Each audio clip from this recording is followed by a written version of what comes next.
Health Network. That was one of my collaborators. I'm from the University of Toronto, actually from the Hospital Sick Children in Toronto.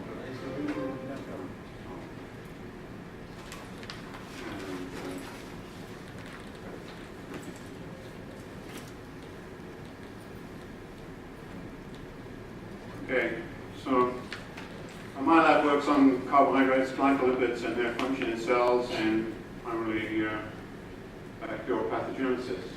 And in these studies, we've come up with what we think is a new concept for cancer research. And this talk is entitled Cholesterol Masking of Carbohydrate Tumor Antigens, such as was spoken about the last speaker but one, which are expressed on cancer cells. They're blocked, but the cholesterol blocks tumor immune recognition of these antigens. And this sheds light on some statin studies in the literature.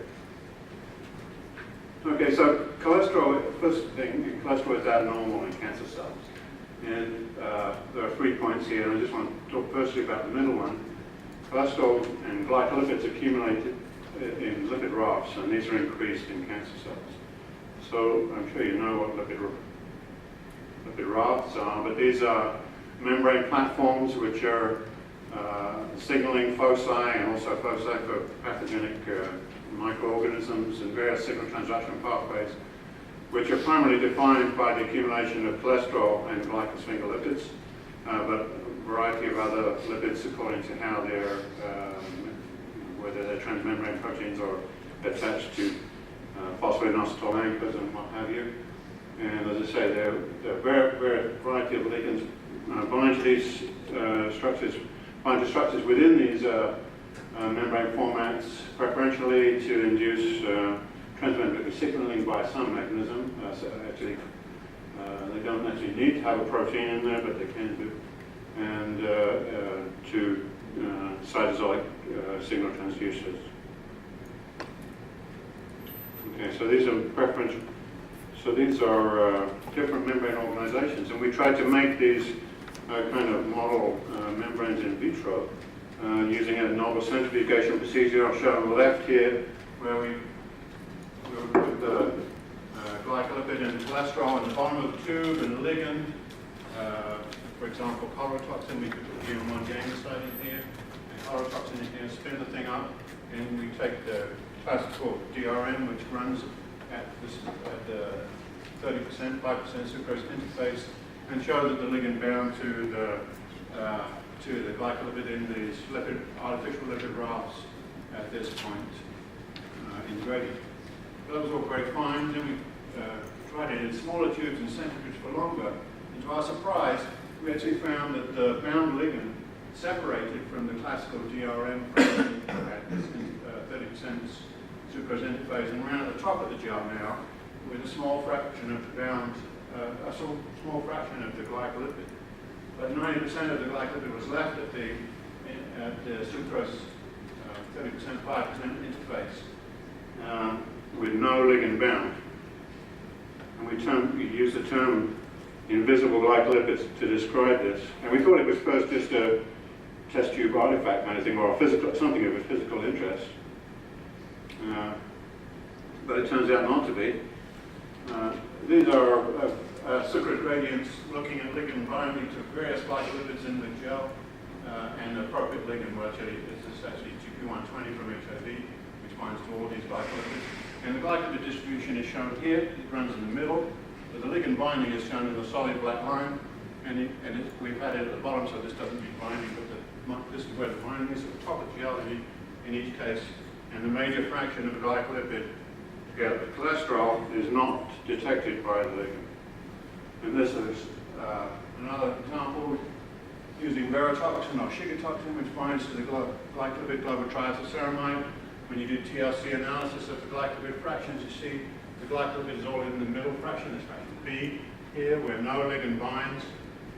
The ligand is binding to a very small subfraction at the top of the gel. So this major fraction of liposomal glycolipid is unbound and invisible. And we thought, as I said, we thought this was just a question of an artifact of our liposomal preparation, but then we took the vesicles themselves and we showed the same thing. This is verotoxin binding to the different fractions. And you can look at toxin binds at the top of the gel, where almost no glycolipid is. If you extract the fraction, this is GB3 and chlorotoxin in the cells. This is GB3 and GM1 nucleoside, which chlorotoxin binds to. So again, in cells, there's a large fraction of glycolipid which is not detected by the appropriate ligand. And you can differentially visualize these in cells. There are two pools. If you can shut the lights down a bit. Well, the green on the left shows the binding of verotoxin to treated to verocells, either with or without cholesterol extraction, with methyl beta cyclodextrin. If we internalize the cells, in the upper case with the untreated cells, and then come back with a different labeled toxin, you see that there's no glycolipid left on the cells, no labeling, but if you treat with cyclodextrin, this second pool, which was previously invisible, undetectable now, is bound, binds the ligand. So there are two pools on the cell surface, one which is ligand accessible and one which is not, and it's cholesterol masked. And you can do pretty double labeling studies here showing the green is the initially available and the red is the exposed GSL after cholesterol extraction. Okay, so cholesterol is the key in this, and the mechanism is due to the molecular interaction of glycolipids with cholesterol. And on the left here is shown some modeling studies with galactoceramide, which just has one sugar. And this is the galactoceramide, this is cholesterol, and this is galactose coupled to a glycerol. That's a plant or bacterial glycolipid. And what you see is that in the plant glycolipid, the sugar is at right angles to the plane of the cholesterol, whereas in the cholesterol complex, the sugar bends to 90 degrees. And this was shown in this paper in physical chemistry. And there was another paper in +1 where a group in France showed the same thing, that when cholesterol was bound to, again, galactoceramide, the sugar changed from a membrane perpendicular to a membrane parallel format. And we showed in Nature recently that the same occurred with GM1 ganglioside, that the pentameric carbohydrate structure is extended out into the medium in the absence in membranes without cholesterol, but when cholesterol is complex, the sugar bends over and forms a parallel format. Now this parallel format, it obviously is not about is less available for ligand binding than the membrane perpendicular structure. Although there are some antibodies which will bind this membrane parallel, but they're very rare. Okay, so I've already said that. Okay, so the next point is that statin therapy improves the outcome of various clinical scenarios. And I just took a few of them. This is a summary. There's about 1, 2, 3, 4, 5, 6, 7, 8 studies. They're listed parallel here, and there's an odds ratio here, which means it's whether statin treatment is a benefit in any clinical index or not. So anytime this diamond is to the left, that means something favorable happens in the statin-treated patients as compared to the controls who are not on statins. And you can see for the most part it's to the left. And for some reason this has come up behind the point. This is a colon carcinoma study, various studies. Again, most of the odds ratios is to the left, i.e. that patients benefit in some actually ill-defined mechanism, benefit from being on statins. Okay, so I can turn the lights up again. So, as the speaker but one pointed out, there are several carbohydrate antigens which are selectively expressed on tumors. This is a glycogen biosynthesis screen. We talked about GD1. GD2, which is actually the disyl form of 3 ganglioside over here, I can put it on. But there are also some glycolipid antigens primarily from the Global series here and the Lacta series here, which are defined as tumor-associated glycolipid antigens. They're also markers of cancer stem cells and normal stem cells, and these are called stage-specific embryonic antigens. These are glycolipids. And so it occurred to me that, here we are.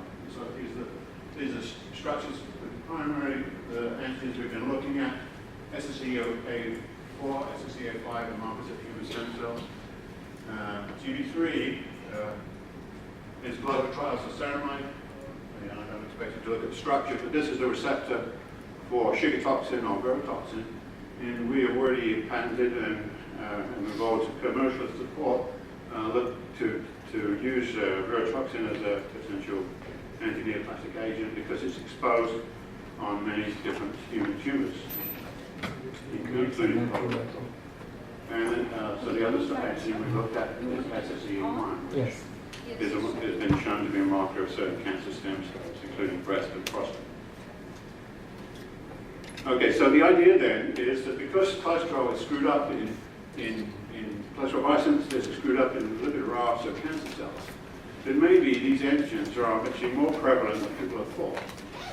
And certainly, maybe the tumor uses high cholesterol to mask these antigens by changing the conformation of in the plasma membrane and to restrict immune surveillance and potential rejection.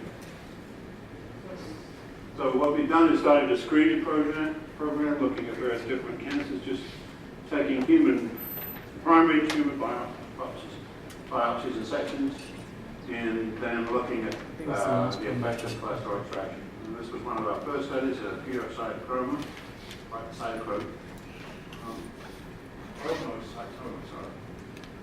and you can see that most of the cells stain initially, but then when you extract the cholesterol, you find that there is a different population. You see these spindly cells here that begin to use to detect rather than the native initial tumor cells. And these are more characteristic of potentially the stem cells within the tumor fraction. Here, I'm just going to run through a series of, so this is SSEA4 staining of colon cancer before and after, before on the left and right, after on the right, staining with SSEA4.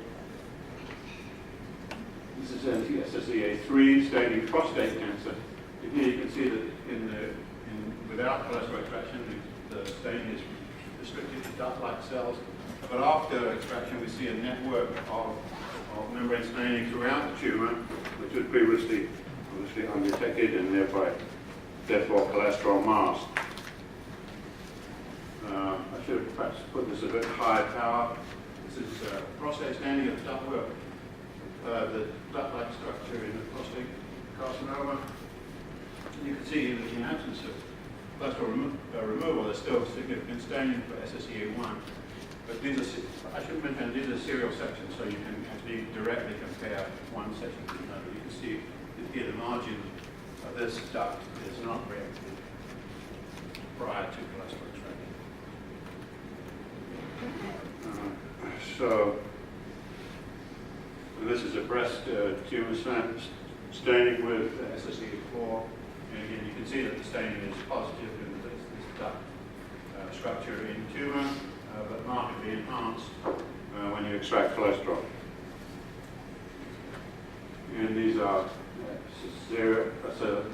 different tumors, different colored carcinomas before extraction here, before and after extraction. And you can see that for SSEA1, these primary tumors really don't show much of a staining at all, but their staining is pretty extensive afterwards. So these actually have quite a massive amount of this glycolipid, but it's all hidden in this membrane parallel format in complex with cholesterol. So as I mentioned, virotoxin is a potential anti-neoplastic, and it's upregulated in many tumors, and drug-resistant tumors are hyper-VT sensitive, and I'm happy to talk about it, the mechanism of that with anybody, but it involves MGL1. The toxin is effective in various tumor xenograft models that have been studied around the world. And the other thing is that most people are largely BT resistant. Sugar toxin is more likely to cause side effects in pediatric population than adults. And we see that cholesterol extraction exposes GB3 for virotoxin or sugar toxin binding in a manner similar to the antibodies that I've already just presented. This is breast cancer. This is colon cancer. Like, that is totally remarkable there.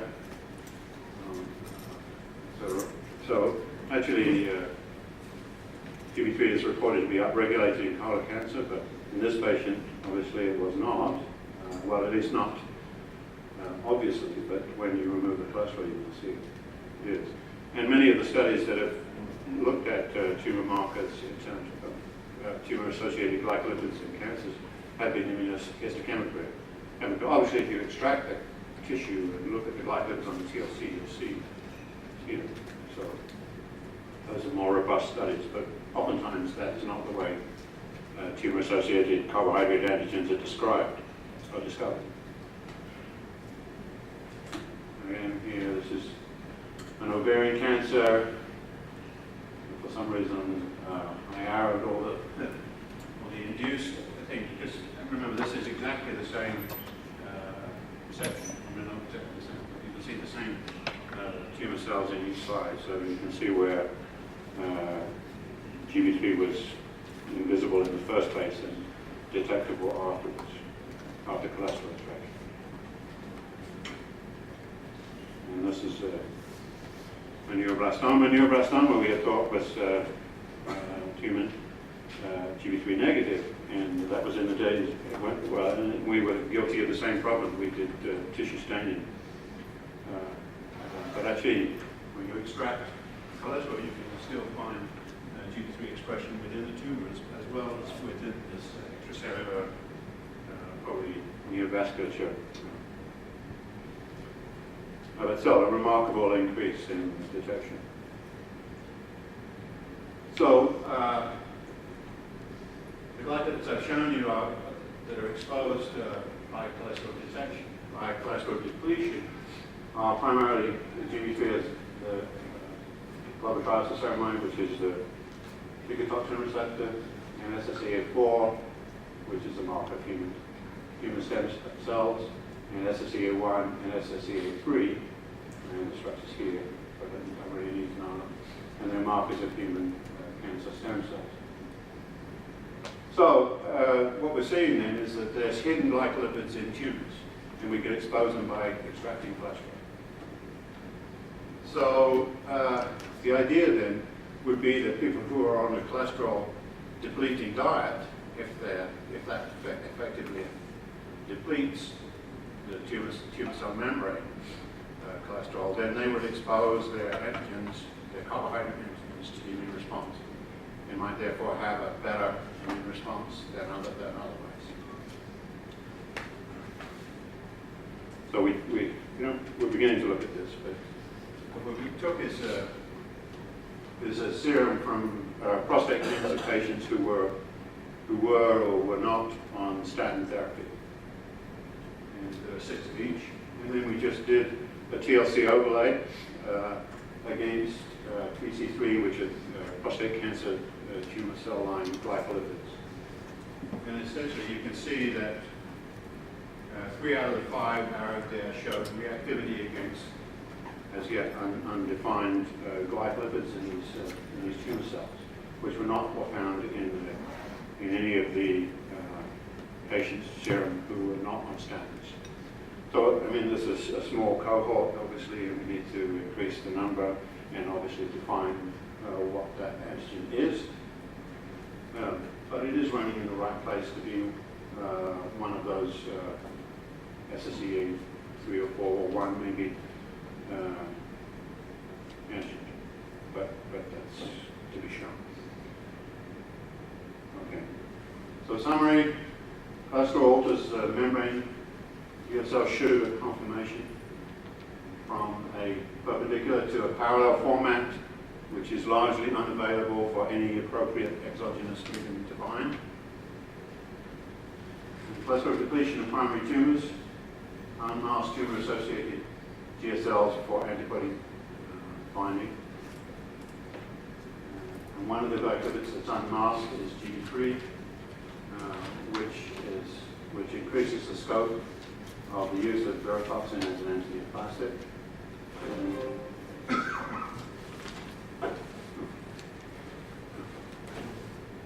And antibodies in some statin-treated patients recognize tumor glycolipids, and these antibodies are not found in patients who are otherwise on normal cholesterol diets. So our suspicion is that antineoplastic benefit from statin therapy relates to enhancing immune surveillance against tumor-specific, tumor-selective glycosaminoglycans. I would say that this also needs to be considered when using immunotherapy against these antigens as well, active immunotherapy. Thank you.